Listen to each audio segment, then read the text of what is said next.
Mesdames et messieurs, bonsoir et bienvenue à cette dernière émission de la saison 2021-2022 de On s'en parle. Alors, on termine l'année avec de la politique et mon invité est analyste politique, Maître Marc Lemay. Maître Marc, bonsoir. Bonsoir.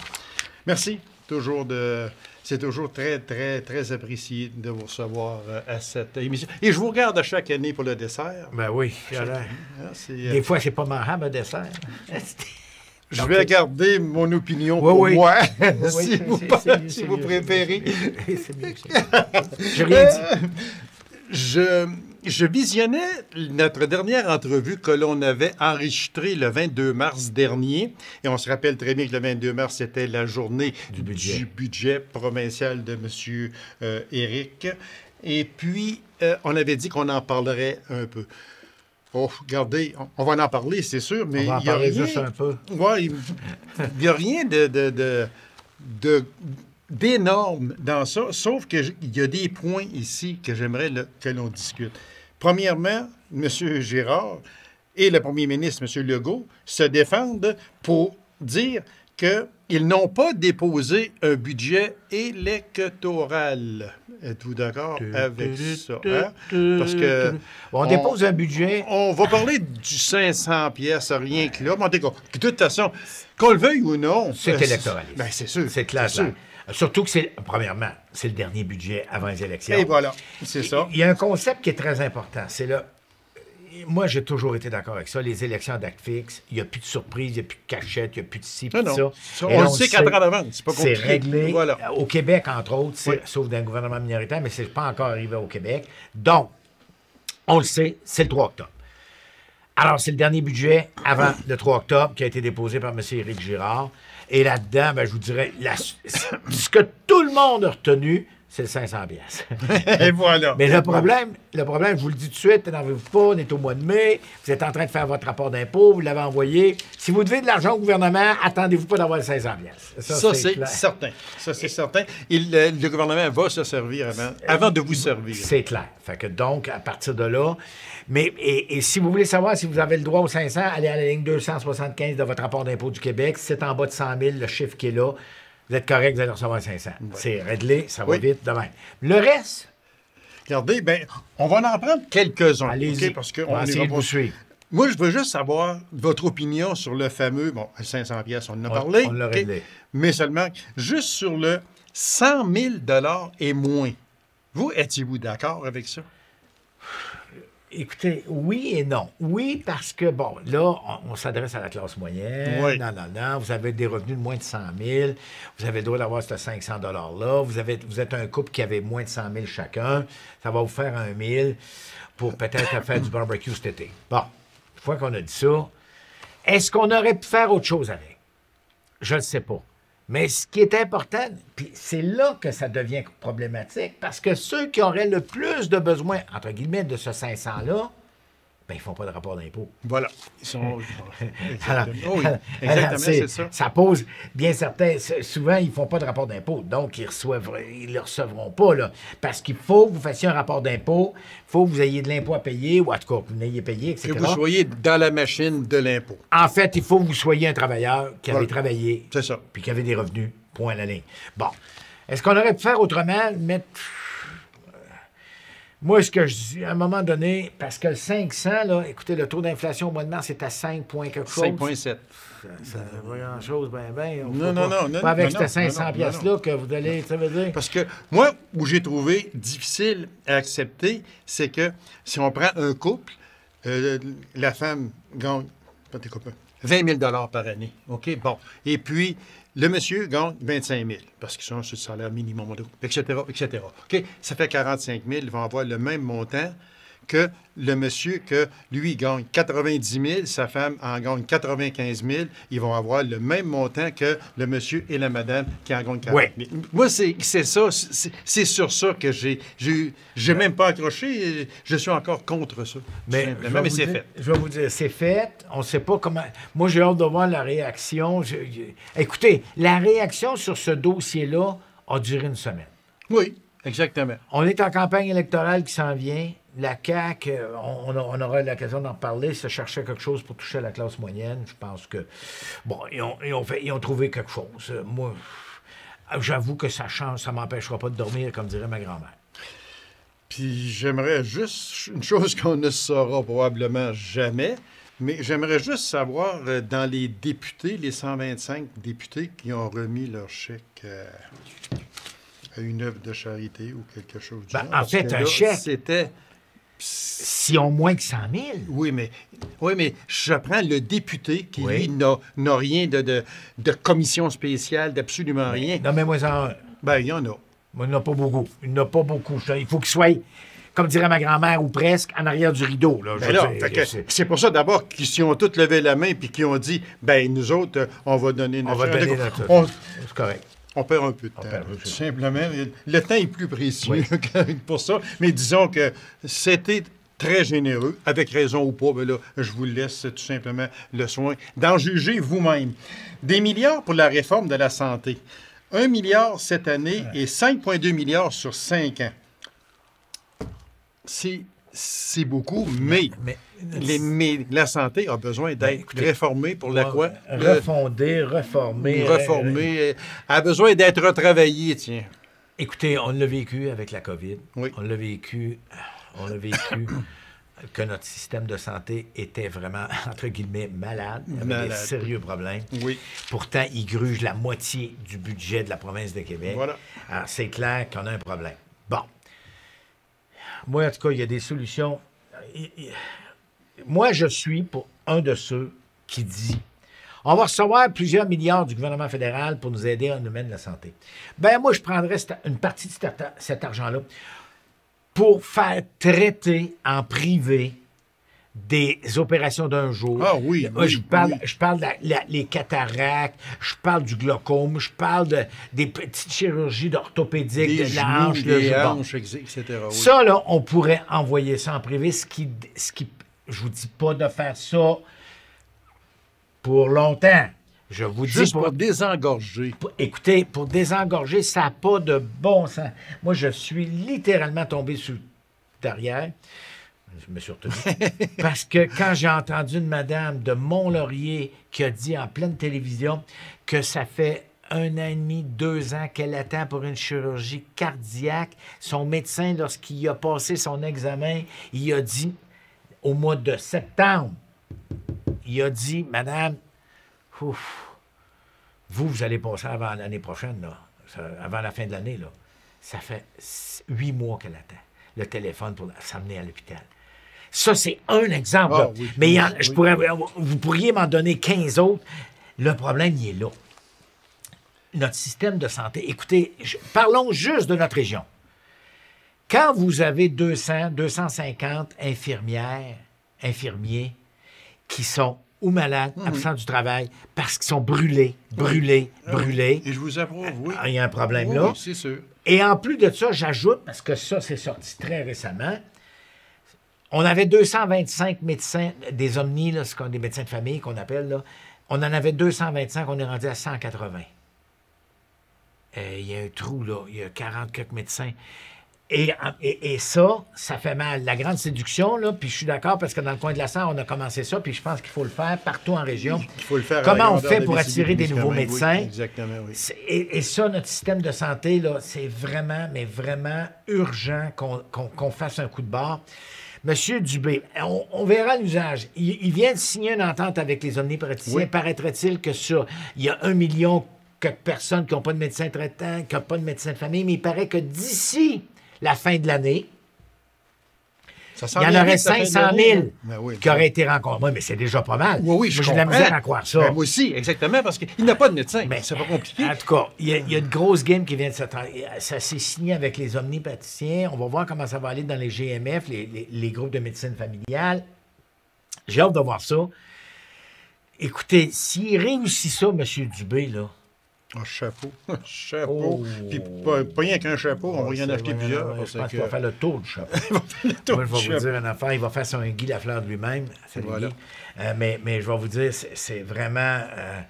Écoutez, c'est tellement difficile. Puis, parallèlement à ça, là, quand vous enlevez la santé, bien là, vous avez l'éducation. Ah, les oui, c'est écoles sûr. qui vont pas bien. Parce que- Il y a des milliards. Oui. Il y a des milliards et ce qui aide. Puis là, il faut être honnête et se dire les vraies affaires.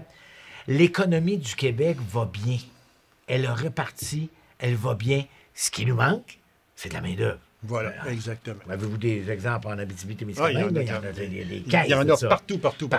Alors, il faut régler ce problème-là. C'est assez surprenant, mais c'est ça pareil. Écoutez, des bons électriciens, des bons plombiers, ils rentrent à l'école, en l'école, là, ils rentrent pour commencer à se former. Dès le mois de décembre, ils ont juste 2 mois de fête. Là. Les compagnies se les arrachent Ah déjà. oui, c'est sûr. Ils sont déjà placés avant d'avoir leur cours. Fait que, ceux qui ne savent pas quoi faire, là, bon plombier, des soudeurs. Des soudeurs, ils en demandent, mais ils en demandent énormément. Je parle juste de notre région, là. Moi, je oui. ne parle pas du Québec, là. Je parle juste de notre région.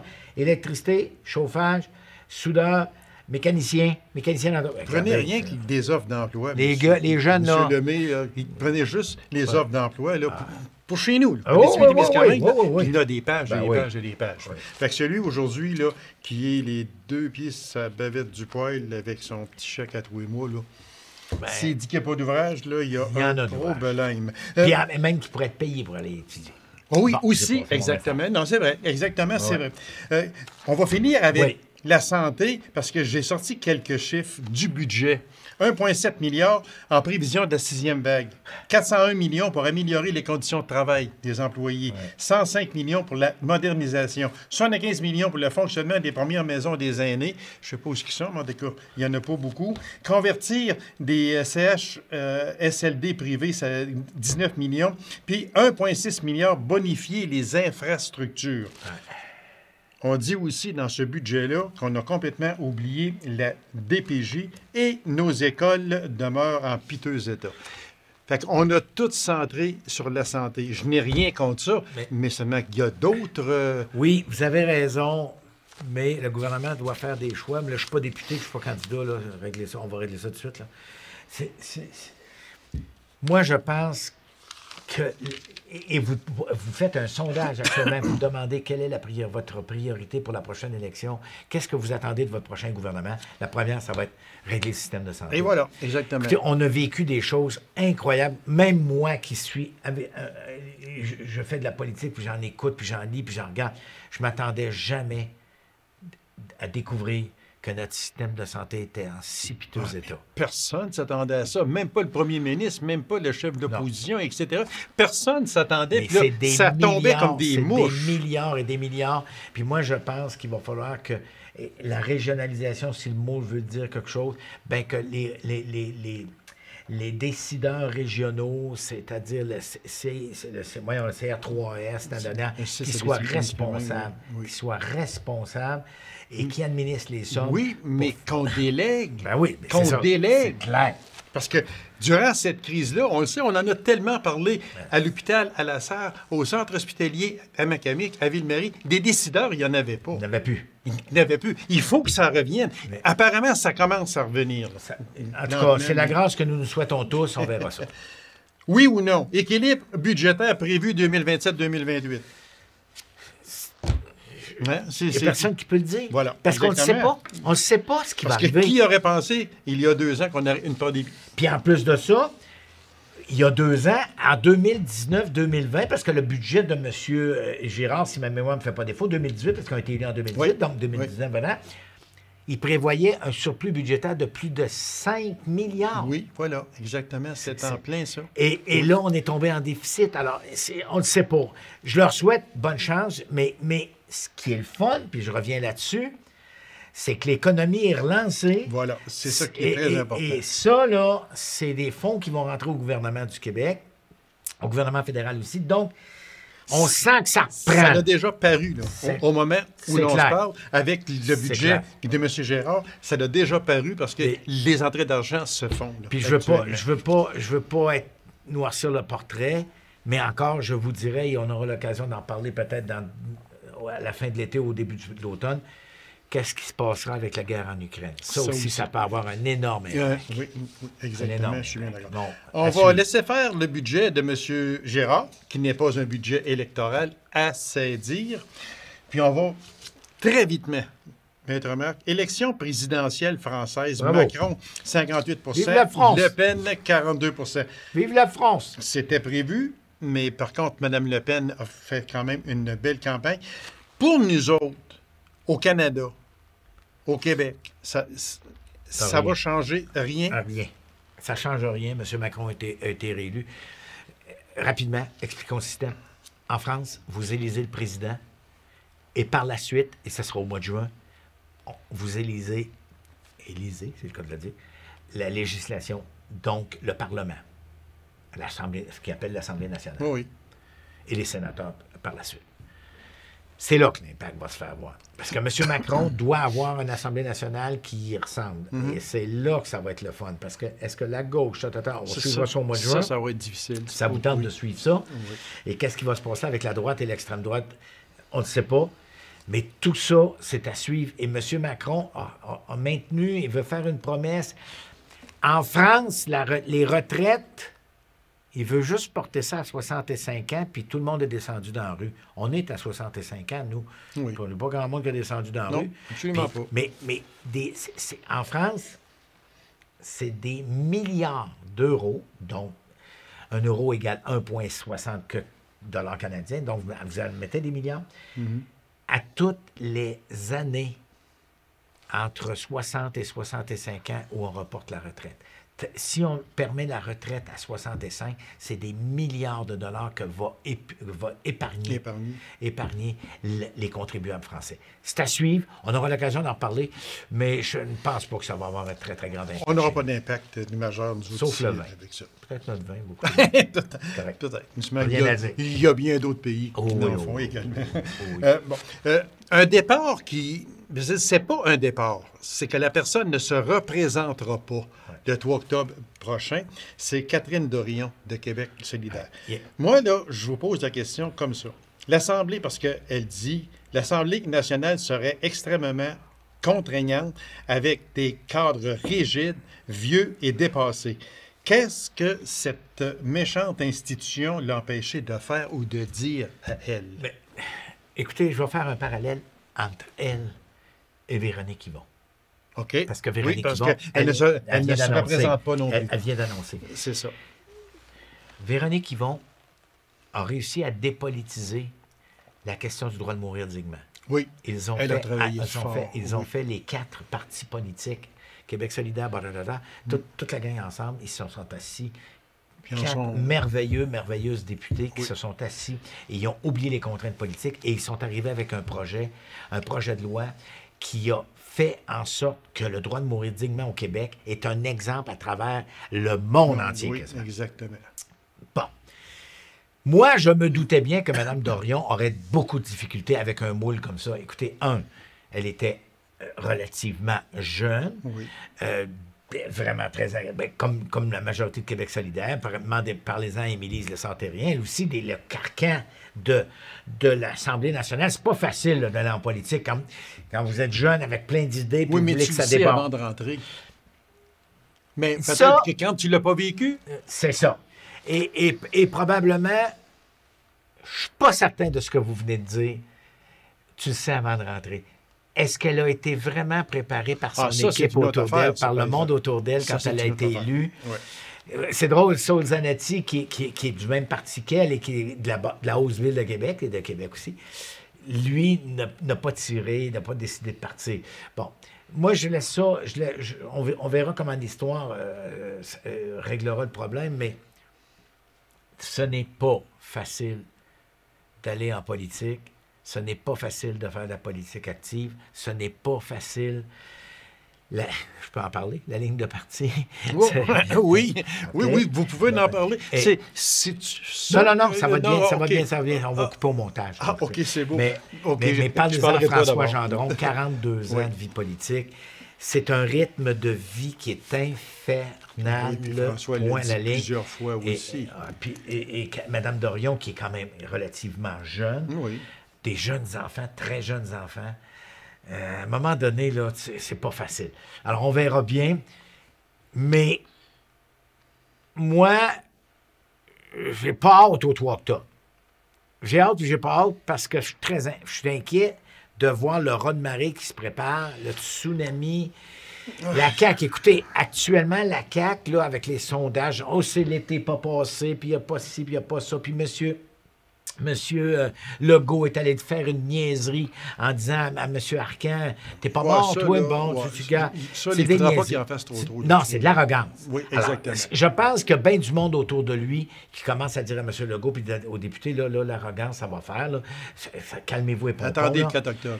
Attendez le 4 octobre, oui, c'est ça. Alors, mais 17 au 3, là, moi, je prévois, si la tendance se maintient, oui. ça va être un raz-de-marée et la CAQ,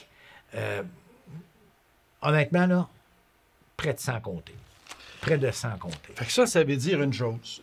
Ben, d'accord. Il ne restera plus grand-chose d'opposition. Vous mettez sans compter. Moi, au moment où l'on se parle, j'y vais pour 85 environ. En tout cas, de toute façon, si on parle, il va rester quoi à Québec solidaire? Québec solidaire va rester peut-être 1 ou 2 comtés, 3 comtés peut-être. Parti québécois, il va rester quoi? 1 ou 2. En tout cas, M. Bérubé, c'est dans son fief à l'autre bout. Il devrait rester là. Peut-être qu'il va en avoir un autre. 1 ou 2, je vous le dis. Ça, c'est la mort de ces le Parti partis-là. libéral, le Parti libéral 5-6. Mais dans l'Ouest, puis dans l'Outaouais, puis peut-être un, je dis 5-6 en tout, là. Et peut-être un dans la région de Sherbrooke, là, on le sait, là, à peu près dans ce bout-là. Mais non, sérieusement, là. Ça veut dire une chose. Parti conservateur, aucun. Ah non. Bon, les autres partis, oubliez ça. Alors, donc, c'est... Même pas Éric Duhaime? Ah non, il ne passe pas. C'est clair, là. Non. Ah non. Et ça commence à se calmer, là, ceux qui sont contre le tout. C'est parce qu'on sait sur quoi faisait son début de campagne, M. Duhaime, avec les manifestations qui se passaient un peu partout toute la au santé, Québec, toute etc. Mais là, ça s'estompe. Et puis, M. Bolduc, pas Bolduc, voyons, celui qui a remplacé M. Arruda, là. Oui, M. Boileau. Boileau, je le mets d'autant avec Bolduc. Bon, Boileau annonce, c'est presque fait, si ce n'est pas fait actuellement. Au moment où l'émission va passer, 14 mai, vous n'avez plus besoin de masque. 14 mai, on n'a plus besoin de masque. Le code QR, ça n'existe plus, etc. Fait que là, il va chialer sur quoi? Détruisez-les pas. Non. Jetez pas tous vos masques. Non. Fait que, moi, d'accord. Vous craignez le 3 octobre, mais moi, j'ai vraiment hâte au 3 octobre. Ben, on va avoir hâte, c'est sûr. Eh bien, je veux dire, et l'été, nos politiciens, ça va s'appeler barbecue, charcoal, voilà. Etc. Exactement. Ah oui. On n'aura jamais vu autant de députés dans tous les festivals de l'Abitibi. On parlera de notre région, là. Vous allez y voir, si vous les voyez. Savez-vous une chose? Hein? On a vu M. Dufour et Mme Blais. On les voit, là. Vous allez les voir plus souvent. OK. Non, mais je dis ça de même, juste en Non, vous allez les voir pas mal plus souvent. Je pense qu'il y en a un qui a hâte que le caribou soit mort.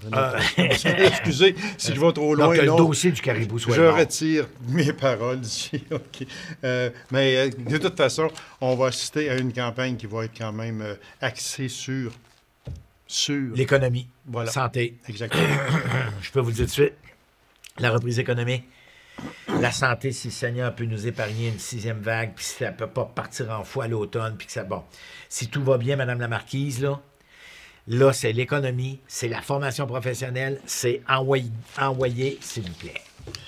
Le temps passe terriblement vite. Coupons. Juste en 2 mots, parce qu'il y a 2 départs qui ont été annoncés, Marguerite Blais et Daniel McCann. C'était prévu parce que là, Mme Blais, elle est fatiguée.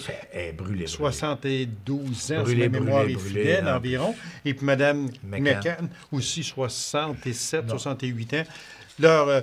Ils ont donné. Écoutez, sur les 125 députés, ceux qui reviennent, ils devraient n'avoir pas plus que 100 qui seront candidates. Oui, exactement. On verra bien. Il y en a mais comment un parti